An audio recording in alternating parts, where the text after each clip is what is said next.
Hi everyone, I hope you all are doing good. So in my today's session, I'm going to explain what are the Kubernetes and what is the Kubernetes architecture basically. So what are Kubernetes? The modern applications are increasingly built using containers, which are microservices packaged with the dependencies and configurations. Kubernetes, is open source software for deploying and managing those containers at the scale end. It is also the Greek word for helmsman of a ship or pilot. Build, deliver, and scale containerized apps faster with Kubernetes, sometimes referred to as K8s. Okay, so as the official explanation says that it is basically a technology which is used to deploy and manage the microservices based applications or the APIs. Okay, so that's it about Kubernetes. So let's start with its architecture now. So if you have a look at this Kubernetes architecture, guys, it's very simple. What Kubernetes does is, Kubernetes will be having a set of VMs or physical machines. Okay, so just assume that below this layer I have a set of virtual machines or physical machines.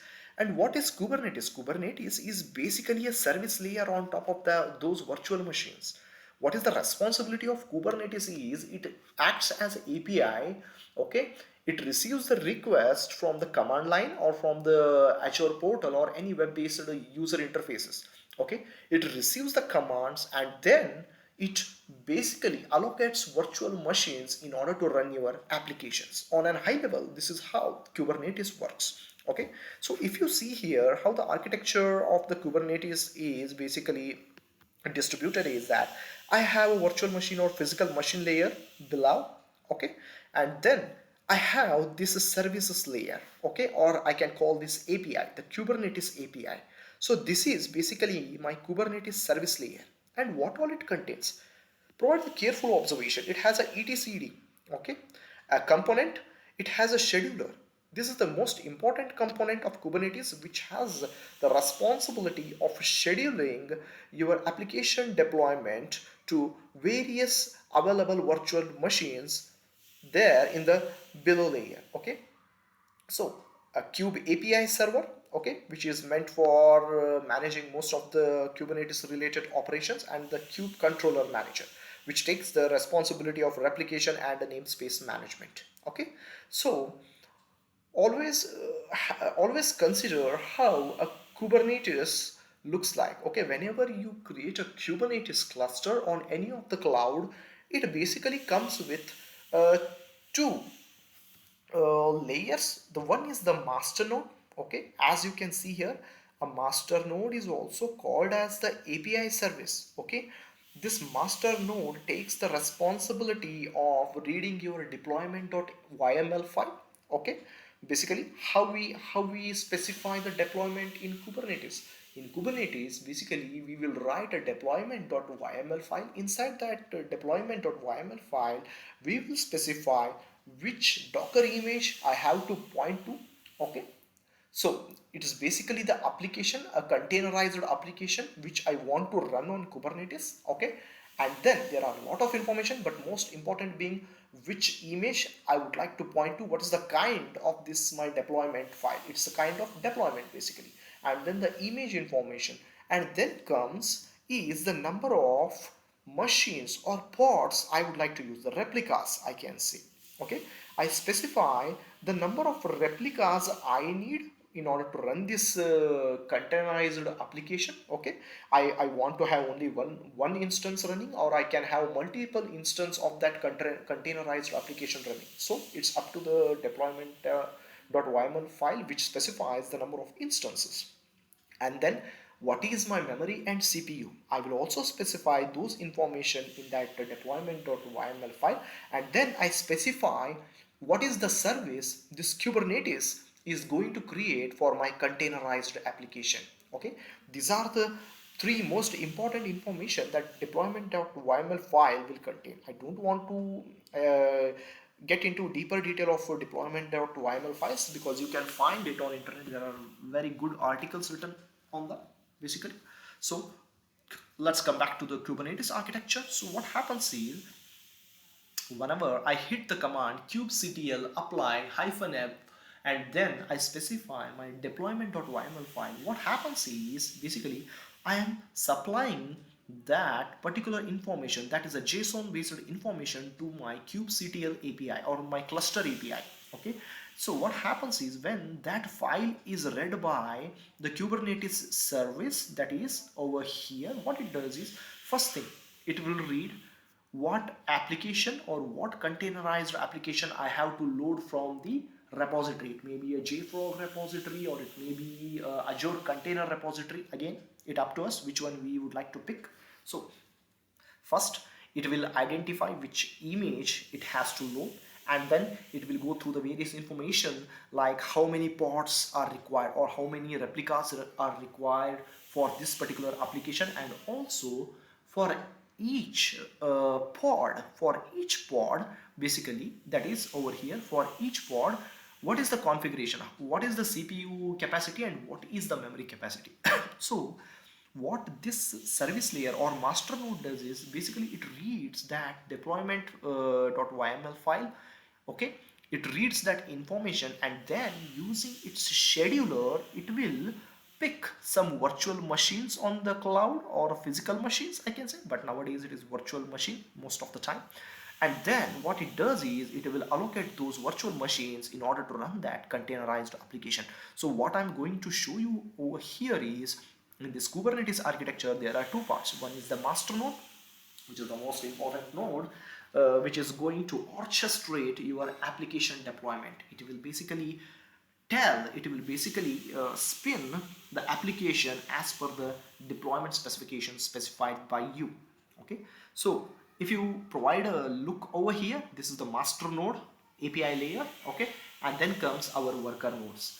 Have a look at this, what our worker node contains now. Our worker node usually contains the pod, and remember guys, a pod is like your laptop, okay, or a personal computer. Okay, so a pod is a basic unit of execution, or a pod is a basic unit of physical device, I can say. You can imagine like a physical device which runs your containerized application. Okay, one pod can contain or run one containerized application, or it can run multiple containerized applications. It's up to us how we would like to get our applications running on pods basically. Okay, so that's what inside the worker node we will specify how many pod I want as per my deployment.yml file. What happens is this master node will take the responsibility of spinning these worker nodes. Okay, and inside worker node they will specify how many pods are required based on the replica number we have specified over there. So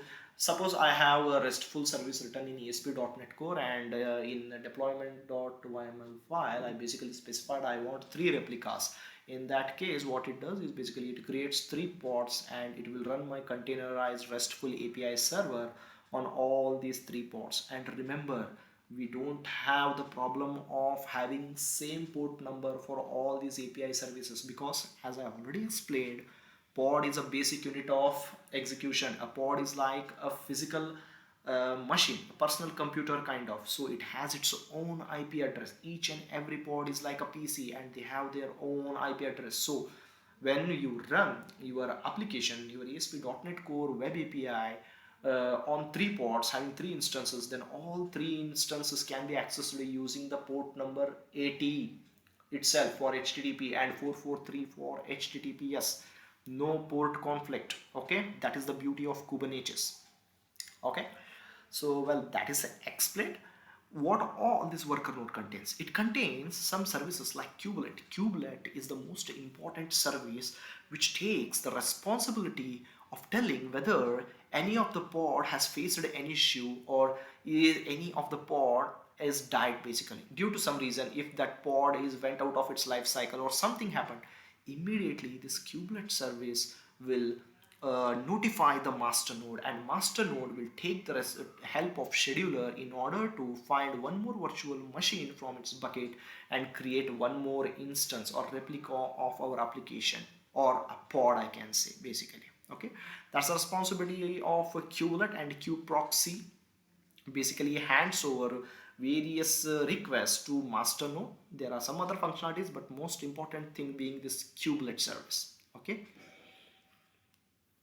so that's about the concept of worker nodes or the worker node layer, I can say. Okay, so in Azure Kubernetes, if you take an example, if you create a Kubernetes service in Azure cloud, basically it will create a Kubernetes cluster with a default node pool. Okay, default node pool means I'm referring to this node. Okay, so each node contains one or more number of pods based on your deployment configuration or deployment.yml file. So in Azure, when I create a Kubernetes cluster, it basically gives a node pool with a default size of three node pools basically. Okay, a node pool with three worker nodes basically.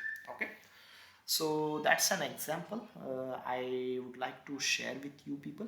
Okay, so this is in a nutshell, this is the overview of the Kubernetes architecture. So as I explained, okay, you have a n number of VMs or physical machines available on your cloud, and we have this Kubernetes service APIs, service layer. And whenever you using the kube controller or kubectl command, whenever you apply a deployment, okay, whenever you apply kubectl apply a deployment.yml file, it will read the JSON. Everything happens on JSON, guys. All are kind of API services, do remember this. Okay, it is completely on service based architecture. So this kubectl master node service, okay, it will read the deployment configuration, and then it takes the responsibility of creating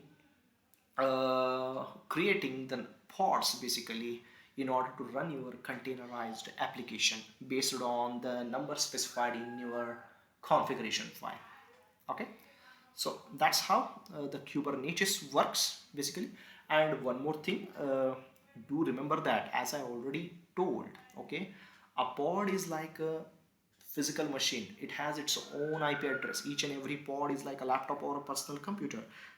They have their own pod, and if one pod is running multiple containerized applications, then basically they are going to share the same IP address. So if I have deployed a RESTful API service and an Angular SPA application on the same pod, then communication between these two applications, that is client server web request, is basically happening on a local host. Okay, so that's why most of the applications which are deployed on Kubernetes are very faster due to this reason, because the communication is happening like localhost. It's like you have started your web application front end as well as back end on your local machine, and you are trying to perform the request, you are trying to access the application. So all the communication is happening on the same machine. Okay, the request is originating from the same machine, and response is also generated from the same machine and sent to the same application on the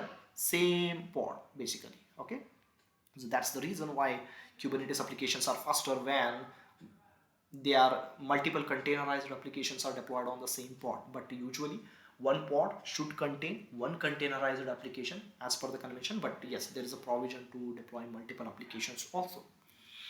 And also there are some other services provided by Kubernetes like this Kube API server, okay, and etcd, and also the scheduler. These three together perform the responsibility of load balancing also basically. Whenever one pod is basically overloaded with a lot of network traffic or lot of HTTP requests, then these services will automatically identify the load on those pod machines. They will try to scale up the physical resources, okay, or the capacity, or you can say the CPU power or memory. Okay, they will try to load balance the request between the pods. If one pod is not able to handle all these requests, basically they will load balance by creating one more pod or the replicas and load balance the request between the pods. Okay, so Kubernetes basically performs the operation of load balancing also. Okay, so that is one good thing about this technology. Okay, so that's about Kubernetes architecture. So let me take you through the basic setup of Kubernetes cluster. Okay, that I have already explained, but still I would like to go once again. See, there will be one master node. Okay, as I already explained, the master node will take the responsibility of creating or orchestrating the deployment units to the worker nodes. Okay, this I already explained, but just for the brevity I have put it into the picture. Okay, so master node orchestrating the deployments to the worker node, worker node with creating one or more pods based on the deployment configuration files. Okay, so that's it. And apart from this, I would like to also show how to create a Kubernetes cluster in Azure cloud. So when you log into portal.azure.com, okay, click on create a resource. Okay, you will be listed with a lot of services, a lot of services provided by Azure. In that, you need to select this Kubernetes service. Okay, so click on that Kubernetes service. After clicking on this create a resource button, so you will end up in page something like this: create a resource. That's a Kubernetes service. Okay, so as you will see that the overview, all the description, everything is given here. Okay, so click on the create button. Sorry. Now you will end up in create Kubernetes cluster page.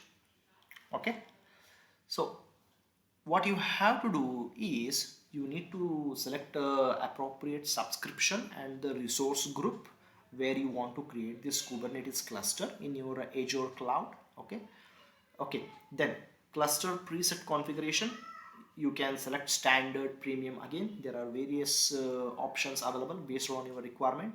You need to select these configurations. See, for lower environments where you do development and testing, go for standard. For production environments, go for premium. Okay, so the most important thing is the Kubernetes cluster name. This is the name you will use throughout your configurations of Kubernetes as well as performing CI/CD. Okay, so provide a meaningful name for Kubernetes cluster name. Region, you can select the region which is near to you. Okay, here it's West Europe selected, but if you are in India, you can select Central India, North India, or South India, whichever one which is available over here. Availability zone, zones 1 to 3. This is a concept of availability is okay, basically. So the recommended one is high availability is recommended for the standard configuration. So I have selected this configuration, so it is automatically yeah, recommending this zone 1 to 3 basically. Okay, so once all the selection is done, click on the node pools, the next button. Okay, so under available zones we selected 1 2 3. Oh sorry, still there are some more configuration in that page which is coming down now. Yeah, so Kubernetes version, select the version which is suitable for your development. Okay, here default 1.23.12 is selected, but yeah, you can select any version against which you have done development. Okay, you can select from this drop down. API server availability, two options are there: 99.95 optimized for availability and 99.5 optimized for cost. Okay, and again they recommend that 99.95% API server availability is recommended for standard configuration, so I would like to go with that. The primary node pool. Okay, so what they say, the number and size of nodes in the primary node pool in your cluster. For production workloads, at least 3 nodes are recommended for resiliency. Okay, for development or test workloads, only 1 node is required. This we have already seen, 1 node is sufficient to handle all the load of our development and QA environment, guys. Okay, so do remember this point. If you would like to add additional node pools or to see additional configuration options for this pool, go to the node pools tab above. Okay, there's option to configuration. Okay, so that you can do later also. So node size, standard DS2v2. Okay, so for the standard configuration, this is the standard DS2v2 is a recommended configuration. Trust me guys, only with this configuration only we were able to deploy our complex application and it is performing much better. Trust me, the application when it was deployed on Azure App Service, we had seen a kind of latency with the standard configuration, but the same application when we deployed with the standard configuration of Kubernetes, the application is performing really fast. Its performance is really optimized, and trust me guys, all the web requests are finishing within 3 seconds. We have not done any performance optimization, no code changes, nothing. Just we moved that application from Azure App Service to the Kubernetes with the standard configuration. It is performing very well. Okay, so I hope this information will help you. Scale method I have selected as auto scale. So it will automatically scale the number of nodes based on the load in your application environment. Okay, so now move on to the next page. Node pools. Okay, so I have a agent pool created. Mode is system. Okay, and then operating system I have selected Linux. Guys, you can select Windows also, but for Kubernetes I think Linux is the most appropriate and most preferred type of operating system, guys, because we have seen a better performance when we selected Linux as the operating system. Okay, and the node count is from 1 to 5. Again, it depends, as I have selected the auto scale option. So well, depending on the load on the system, it will automatically increase or decrease from 1 to 5 range. Okay, with the DS2V2 configuration. Encryption type is there. I have selected the default one. I am not worried about. And then accesses, resource identity, system assigned manager identity. By default, Azure uses a manager identity to use a service principal. Okay, so authentication and authorization, yeah, I have used local accounts with the Kubernetes RBAC. I have not used the Azure's RBAC. Okay, or Azure AD based RBAC. Then comes networking.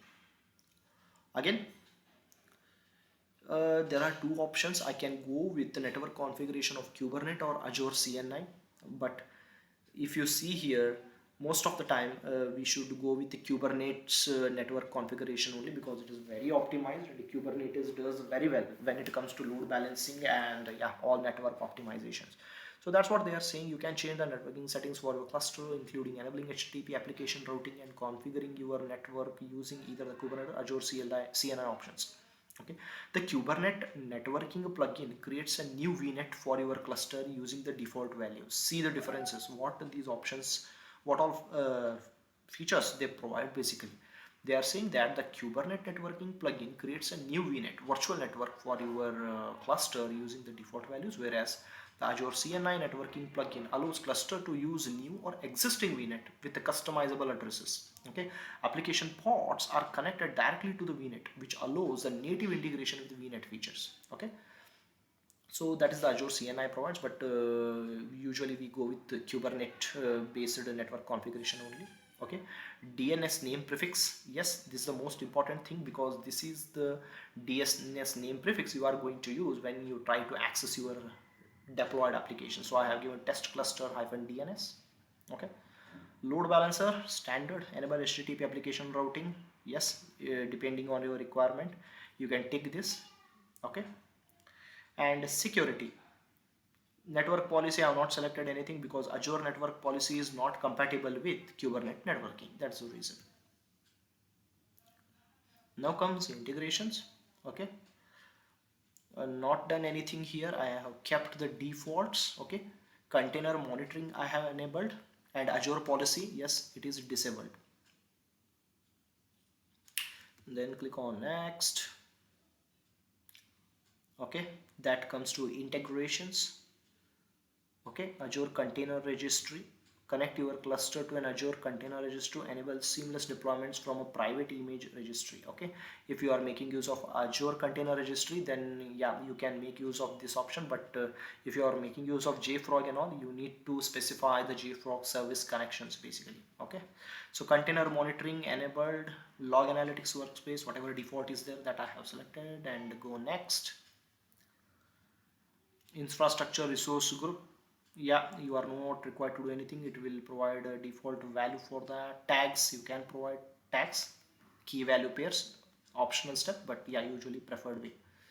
And then very simple, you have to click on review plus create. So what Azure does is basically it will performs the review of all your settings you have selected throughout this process. Okay, if everything is correct, if everything is in appropriate way, then it will start a deployment of a Kubernetes cluster on its Azure cloud platform. Once it is successfully done, yeah, you will be able to see the AKS created, basically Azure Kubernetes service created for you. Okay, so this is how it should look. So once you go inside this, you will be able to see all the agent node pools, what all things are happening, configuration, networking, all those things. Okay, so that's it from today's session. I hope this will help you people uh, in understanding this Kubernetes services and its architecture, and also creating this Kubernetes services in Azure cloud.